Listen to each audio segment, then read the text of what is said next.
Hello, my dear students. Myself, Dr. Vijay Prakash, and I'm your botany teacher. And I will teach biology NCERT. Class 11 and class 12 की जो biology है NCERT की, उसके botany के जो जितने भी चैप्टर्स आपके हैं बॉटनी, वो सभी मैं पढ़ाऊंगा आपको। जैसा कि आप सबको पता है कि नीट 2024 के लिए एनटीए ने बहुत सारे चैप्टर्स हटा दिए हैं, यानी कि नीट 2024 में कुछ चैप्टर्स ऐसे हैं जो पहले 2023 तक आते थे, वो हटा दिए हैं, वो नहीं आएंगे। और साथ ही जो चैप्टर सभी न्यू एनसीईआरटी में दिए गए हैं, उसमें बहुत से ऐसे टॉपिक्स हैं हर चैप्टर्स में कि वो भी नहीं आएंगे आपके। जैसे कि आपका जो पहला चैप्टर है the living world,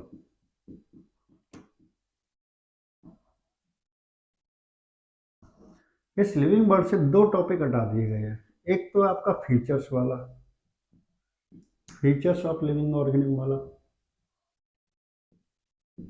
features of living organism, और दूसरा टॉपिक है आपका टेक्निकल एड्स वाला। ये टॉपिक्स कंप्लीटली एनसीईआरटी के 11th क्लास की एनसीईआरटी के फर्स्ट चैप्टर से रिमूव कर दिए गए हैं। लेकिन इनमें जो फर्स्ट टॉपिक है फीचर्स ऑफ लिविंग ऑर्गेनिज्म वाला, ये वाले टॉपिक्स इसके अंदर हमें पढ़ने हैं, क्योंकि जो फीचर्स दिए गए हैं ऑर्गेनिज्म्स के, वो हमें किसी अदर चैप्टर में पढ़ने पड़ते हैं। वहाँ थोड़ा शॉर्ट में दिए होते हैं, तो इस चैप्टर में हमें थोड़ा डिटेल से दिया गया है, उनके बारे में अच्छे से समझने के लिए दिया गया है। उनको हमें पढ़ना है। जैसे ग्रोथ है प्लांट की, वो आपका प्लांट ग्रोथ रेगुलेटर्स में दिया गया है। प्लांट ग्रोथ एंड डेवलपमेंट वाला चैप्टर है फिजियोलॉजी का, उसमें दिया गया है। रिप्रोडक्शन का टॉपिक है इसमें, वो भी आपका टॉपिक इसमें है। Sexual reproduction in flowering plant में दिया गया है। पहले उससे पहले एक चैप्टर और था, वो 12th क्लास का फर्स्ट चैप्टर था, रिप्रोडक्शन इन ऑर्गेनिज्म, वो अब हटा दिया गया है। लेकिन इसके अंदर एक टॉपिक है बस रिप्रोडक्शन वाला, फीचर्स है, ऑर्गेनिज्म का फीचर्स है, रिप्रोडक्शन, वो हमको पढ़ना है। तो उसमें कौन कौन से टाइप के रिप्रोडक्शन होते हैं उनको हम पढ़ेंगे, थोड़ा डिटेल से पढ़ेंगे, क्योंकि हमें आगे पढ़ने को वो ज़्यादा डिटेल से नहीं मिलेगा, लेकिन उनकी टर्म्स हमें यूज होंगी अदर चैप्टर्स के अंदर। जो टर्म्स उसके अंदर आएंगे वो हमें टर्म्स आनी चाहिए कि उन टर्म्स का मतलब क्या है, वो कैसे, क्या उनका पूरा डिटेल होता है, वो सब हमें पढ़ना है। बस ये टॉपिक जो है टेक्निकल एड्स वाला, वो हमारे लिए कंप्लीटली रिमूव कर दिया। इससे बिल्कुल भी क्वेश्चन नहीं आएगा, क्योंकि ये टॉपिक ऐसा है जो किसी भी चैप्टर से रिलेटेड नहीं है। ये टॉपिक्स हमारे रिलेटेड हैं, इसको हमें पढ़ना है। ठीक है, ये टॉपिक हमारे रिमूव कर दिए गए पहली यूनिट से। अब इस यूनिट के अंदर रह क्या गया है जो हमें पढ़ना है, यानी कि न्यू एनसीईआरटी में क्या है। पहला तो टॉपिक रह गया है आपका डाइवर्सिटी वाला, डाइवर्सिटी ऑफ लिविंग वर्ल्ड। और दूसरा टॉपिक रह गया इसके अंदर टेक्सोनोमिकल कैटेगरीज। ये टॉपिक्स हमें कंप्लीटली पढ़ने ही पढ़ने हैं डिटेल से, क्योंकि इनसे तो क्वेश्चन आएगा ही आएगा। इस चैप्टर में जैसे ये चैप्टर स्टार्ट होता है बुक के अंदर, इससे पहले एक साइंटिस्ट की भी डिटेल दी गई है, उसका नाम है अर्नस्ट मेयर। उनके बारे में अभी हम थोड़ी चर्चा करेंगे, कौन थे, क्या थे, उन्होंने क्या किया था, उनको क्या क्या अवार्ड्स मिले, इनके बारे में भी हम थोड़ा सा डिटेल में स्टडी करेंगे, और इस लिविंग वर्ल्ड के थोड़ा इंट्रोडक्शन को पढ़ेंगे। तो बच्चों, हम ज़्यादा टाइम वेस्ट न करते हुए चैप्टर स्टार्ट करते हैं। The living world. और लिविंग वर्ल्ड होता क्या है, लिविंग्स जितने भी हैं, सभी लिविंग्स की स्टडी क्या कहलाती है, लिविंग्स जितने भी हैं, study of living, study of living being, living organism, study of living organisms और एंड इन ऑर्गेनिम्स के अंदर जितनी भी लिविंग प्रोसेस होती हैं, लिविंग प्रोसेसेस, ये स्टडी कहलाती है बायोलॉजी। बायोलॉजी क्या है? Study of living organisms and living process. Livings के अंदर होने वाली जितनी भी लाइफ प्रोसेस होती हैं या लाइफ प्रोसेस जिनके अंदर होती है लिविंग ऑर्गेनिम्स, उन सब की स्टडी को हम बायोलॉजी कहते हैं। दूसरी डेफिनेशन और होती है इसकी, study of story of life on earth. Earth पर लाइफ की स्टोरी का स्टडी करना, वो भी क्या कहलाता है? बायोलॉजी। ये जितनी भी डेफिनेशन मैं आपको बता रहा हूँ वो एनसीईआरटी में है। पहली एनसीईआरटी में थी, अभी एनसीईआरटी में ये वाली है। पहली एनसीईआरटी में दो डेफिनेशन और थी, एक ये है और एक और है, स्टडी ऑफ लाइफ और study of evolutionary story of life on earth. Evolutionary का मतलब होता है कि किसी भी ऑर्गेनिज्म का ओरिजिन कैसे हुआ, हमारा ओरिजिन कैसे हुआ, कोई भी अदर ऑर्गेनिज्म में पेड़ पौधों का, प्लांट्स का ओरिजिन कैसे हुआ, उन सब के बारे में स्टडी करना क्या कहलाता है? बायोलॉजी कहलाता है। अब बायोलॉजी का आप जानते होंगे सभी के फादर ऑफ बायोलॉजी किसे कहा जाता है? फादर ऑफ बायोलॉजी एरिस्टोटल को, जिन्हें हिंदी में हम अरस्तु कहते हैं। Aristotle is the father of biology.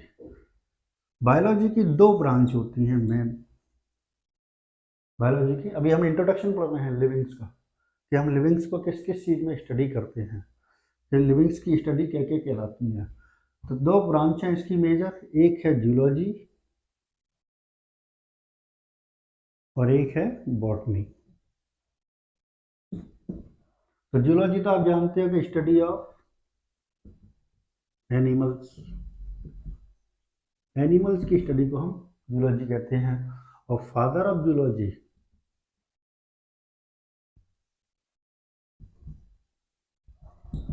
ये भी एरिस्टोटल है। Father of zoology, father of biology, Aristotle को ही कहा जाता है। बॉटनी होती है स्टडी ऑफ प्लांट्स और फादर ऑफ बॉटनी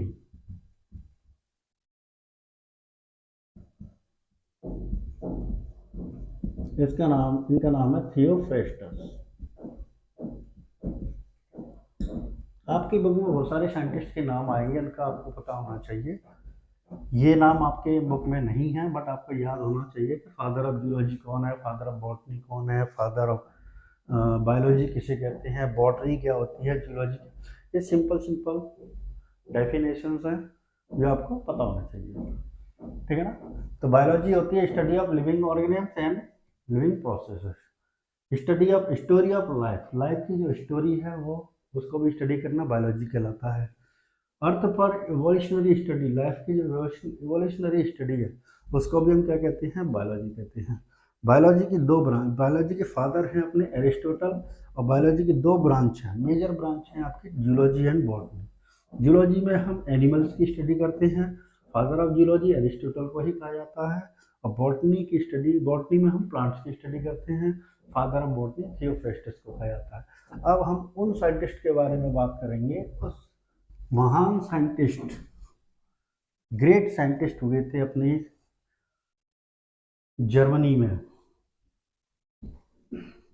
जर्मनी का एक शहर है कैम्पटन, उनमें एक साइंटिस्ट हुए थे अर्नस्ट मेयर, जो आपकी एनसीईआरटी के फर्स्ट पेज पर दिया गया है इनके बारे में। अर्नस्ट मेयर का जो बर्थ है वो हुआ था 3 जुलाई 1904, 3 जुलाई, 5 जुलाई, 5 जुलाई 1904। और जब बर्थ हुआ था आपका कैम्पटन, कैम्पटन शहर है जर्मनी का। डेथ हुई थी इनकी 2004, यानी कि इनका जो लाइफ स्पान रहा, लाइफ स्पान वो 1904 से 2004 तक है। टोटल कितना ईयर हो गया इनका? 100 ईयर्स, यानी कि एज थी इनकी 100 ईयर्स। ये 100 साल जिंदा रहने वाले एक महान साइंटिस्ट माने जाते हैं। अभी तक जितने भी साइंटिस्ट हमारे नॉन हैं, जिनको हम जानते हैं, उनमें अगर ग्रेटेस्ट साइंटिस्ट की लिस्ट बनाई जाए, ग्रेटेस्ट साइंटिस्ट,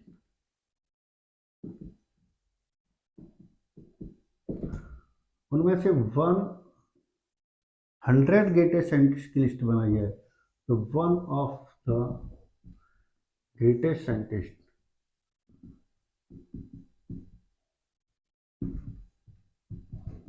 हमारे कौन है? एक अर्नेस्ट मेयर का नाम आता है।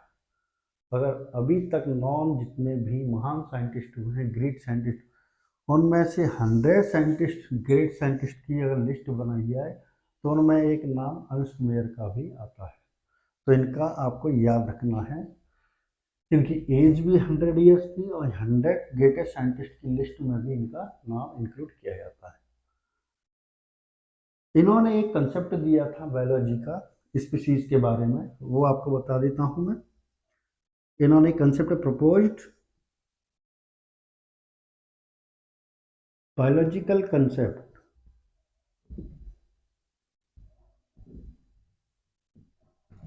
Of species. स्पीशीज तो आप जानते होंगे कि ग्रुप ऑफ ऑर्गेनिज्म जो होता है उससे हम स्पीशीज कहते हैं कि टाइप के जब ऑर्गेनिज्म्स एक ग्रुप बनाते हैं, पूरा ग्रुप जो कहलाता है वो क्या कहलाता है? स्पीशीज कहलाता है।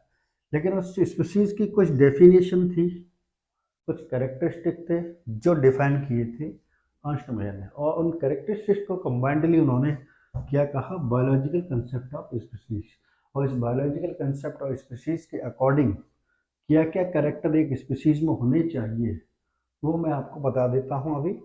कि एक तो ये होता है कि स्पीशीज होती क्या है? Group of organism.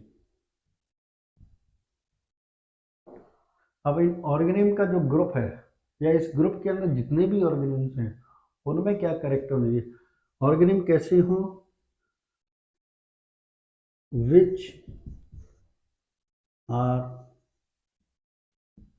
Similar functionally and morphologically.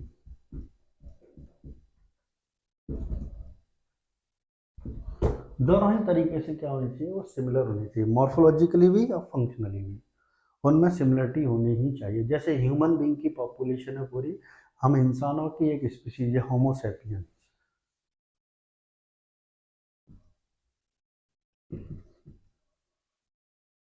Homo sapiens एक स्पीशीज है, सैपियंस एक स्पीशीज है, होमो सैपियंस की पूरी स्पीशीज में हम इंसान आते हैं, ह्यूमंस आते हैं।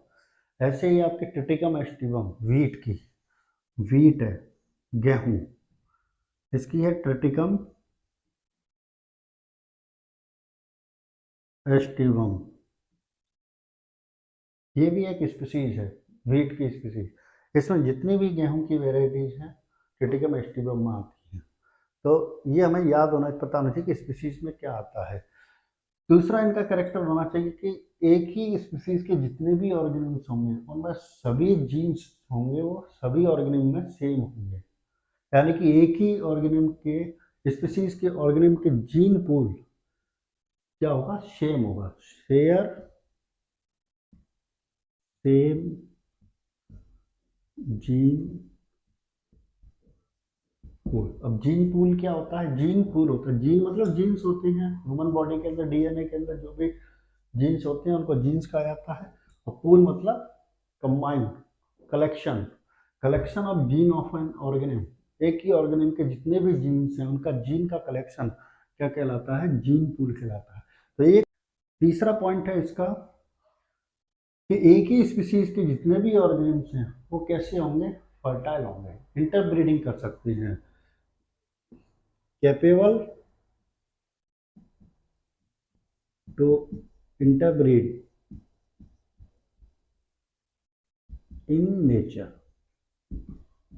नेचर में वो आपस में मैटिंग कर सकते हैं, नेचुरली मैटिंग करेंगे। ह्यूमन ह्यूमन मैटिंग कर सकते हैं, कोई अदर एनिमल है तो डॉग डॉग के साथ ही मैटिंग करेगा, अदर एनिमल के साथ मैटिंग नहीं करेगा। बायोलॉजिकल कंसेप्ट यही कहता है कि एक ही स्पीसीज के ऑर्गेनिज्म आपस में इंटरब्रीड कर सकते हैं naturally and produce fertile of springs. और उनकी मैटिंग से जो प्रोजेनी या ऑफ स्प्रिंग्स प्रोड्यूस होगी वो कैसी होगी, फर्टाइल होगी। अगर फर्टाइल नहीं होगी तो वो एक टाइप की मैटिंग नहीं होगी, यानी कि एक ही स्पीसीज के ऑर्गेनिज्म के बीच की मैटिंग नहीं हो। अगर दो स्पीसीज के बीच की मैटिंग की जाती है तो उनकी प्रोजेनी जो होती है वो हमेशा इनफर्टाइल होती है, ये फर्टाइल होगी अगर एक ही स्पीसीज के ऑर्गेनिज्म। इसका एक एग्जांपल मैं देता हूँ आपको।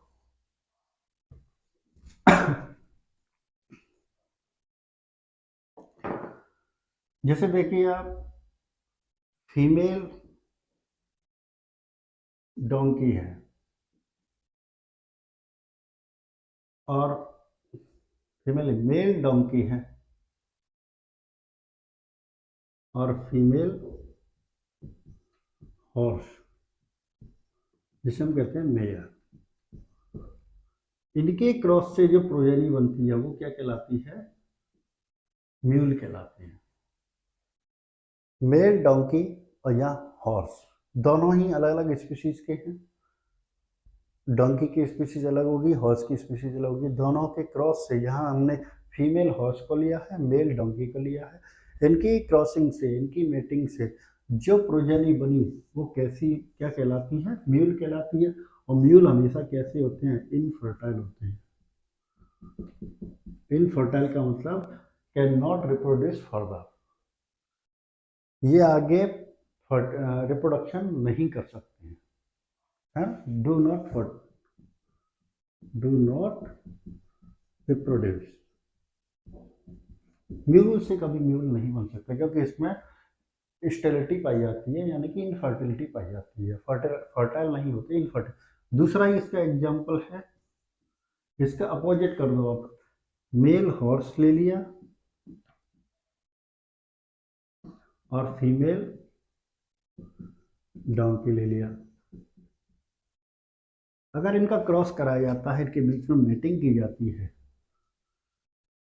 तो इस मीटिंग से भी जो प्रोजेनी बनेगी वो भी कैसी होगी, इनफर्टाइल होगी, और उससे हम कहते हैं hinny. Male donkey female horse के क्रॉस से बनी हुई प्रोजेनी, प्रोड्यूस की गई प्रोजेनी म्यूल कहलाती है। और मेल हॉर्स और फीमेल डंकी के क्रॉस से बनी प्रोजेनी या प्रोड्यूस की गई प्रोजेनी हिन्नी कहलाती है, और ये भी कैसी होती है, इनफर्टाइल। ये भी आगे रिप्रोडक्शन नहीं कर सकती है।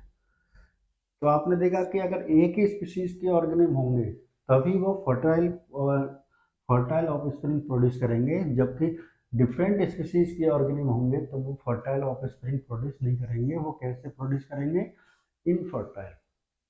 ओके, आप पूछोगे इनफर्टाइल ह्यूमन कपल भी होती है, लेकिन ह्यूमन कपल में वो केस ये वाला नहीं है। वहाँ एक आदमी एक औरत मैटिंग करते हैं, उनसे बनी हुई प्रोजेनी इनफर्टाइल होगी। ये इसके कई और अदर कारण होते हैं, ये जरूरी नहीं है कि ये डिफरेंट स्पीशीज के क्रॉस से बनी है। वो और ह्यूमन बेबी जो बना वो डिफरेंट क्रॉस स्पीशीज के क्रॉस से नहीं बना, दो ह्यूमन बीइंग के क्रॉस से ही बना। एक आदमी है एक औरत, ह्यूमन बीइंग की स्पीशीज के अपोजिट सेक्स के क्रॉस से बनता है, वो मैटिंग से बनता है, लेकिन उसमें इनफर्टिलिटी का जो रीजन है वो अलग होते हैं। वो अलग रीजन क्या है, उनमें अलग रीजन होने के बहुत सारे रीजन हैं उनके, जैसे कि आपके स्पर्म काउंट कम होती है, इनफर्टिलिटी सेंटर बने हुए हैं ना अपने इंडिया में अभी, जहाँ जिनको बच्चे पैदा नहीं होते हैं उनको इनफर्टिलिटी सेंटर पर भेजा जाता है। फर्टिलिटी सेंटर में है ना, इन विट्रो बेबी प्रोड्यूस किए जाते हैं, टेस्ट ट्यूब बेबी प्रोड्यूस किए जाते हैं। तो उस केस में अलग रीजन होते हैं इनफर्टिलिटी की, स्पर्म काउंट कम होगा या स्पर्म प्रोडक्शन करने में सक्षम नहीं होंगे, इस वजह से कुछ और रीजन हो, कुछ डिसऑर्डर हो सकते हैं, कुछ जीन डिसऑर्डर हो सकते हैं, जिसकी वजह से वो प्रोड्यूस होते हैं, लेकिन वो बेबी पैदा करने के सक्षम नहीं होते इनफर्टिलिटी कंडीशन में। इस केस में वो केस अलग है जिसमें हम सेम स्पीशीज के क्रॉस से इनफर्टाइल प्रोजेनी बना रहे हैं, ये केस अलग है। इसमें तो 100% ही आपकी प्रोजेनी जो होगी वो इनफर्टाइल होगी अगर टू डिफरेंट स्पीशीज के क्रॉस से किया जाता है।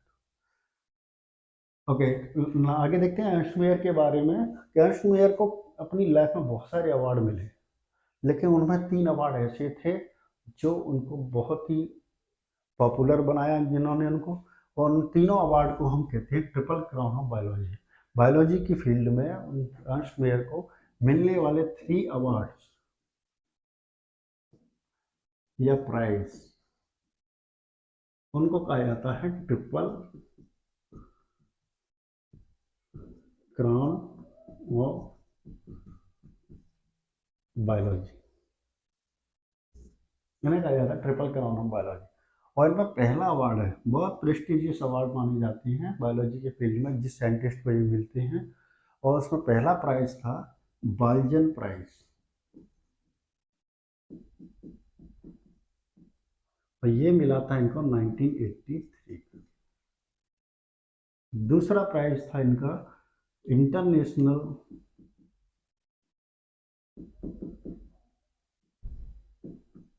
प्राइज फॉर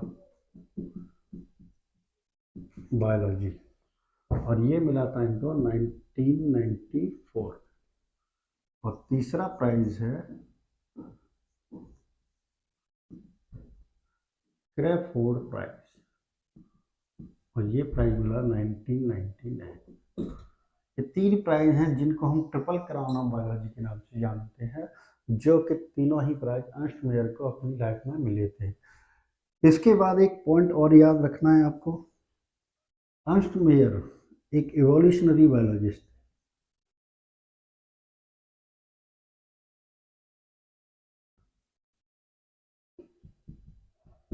इवोल्यूशनरी बायोलॉजिस्ट थे, यानी कि इवोल्यूशन पर बहुत स्टडी की, ऑर्गेनिज्म की ओरिजिन कैसे हुआ उस पर बहुत स्टडी की। इसके पहले एक साइंटिस्ट हुए थे हमारे डार्विन, चार्ल्स डार्विन,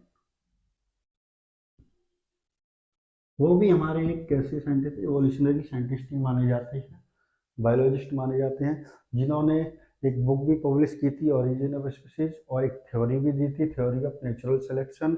उसमें इन्होंने बताया कि ओरिजिन ऑफ लाइफ कैसे होती है, ओरिजिन ऑफ स्पीसीज कैसे होता है, और स्पीसीज वो आगे कैसे सर्वाइव करती हैं।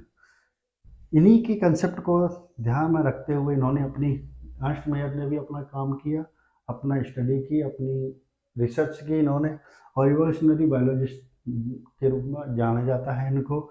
इसीलिए इनको एक नाम से और जाना जाता है, the Darwin of 20th century, ये कहा जाता है अर्स्ट मेयर को। 20th सेंचुरी के चार्ल्स डार्विन माने जाते हैं, डार्विन ऑफ 20th सेंचुरी कहा जाता है इनको।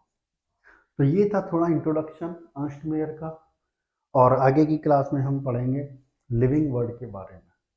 तो मैं आपको जो भी वीडियो बना रहा हूँ छोटे छोटे टॉपिक बना करके बताऊँगा चैप्टर में, जैसे जैसे टॉपिक आगे आते जाएंगे छोटे छोटे टॉपिक बना करके मैं हर टॉपिक का एक एक वीडियो आपको बना करके पढ़ाऊँगा, और उसमें आप पढ़ना जैसे भी आपकी, और आप साथ में नोट्स भी बना सकते हैं।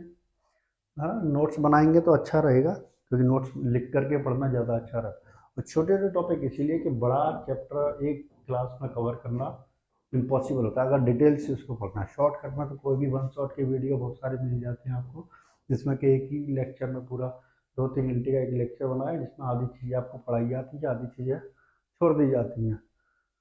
तो वो रिवीजन क्लास होती है, वो एंड टाइम पर होती है। अभी आपके एग्ज़ाम को टाइम है, 7 मई को है एग्ज़ाम, तो अभी टाइम है आपको, तो आप आराम से डिटेल से फिर से रिवाइज़ कर सकते हैं सारे टॉपिक्स को।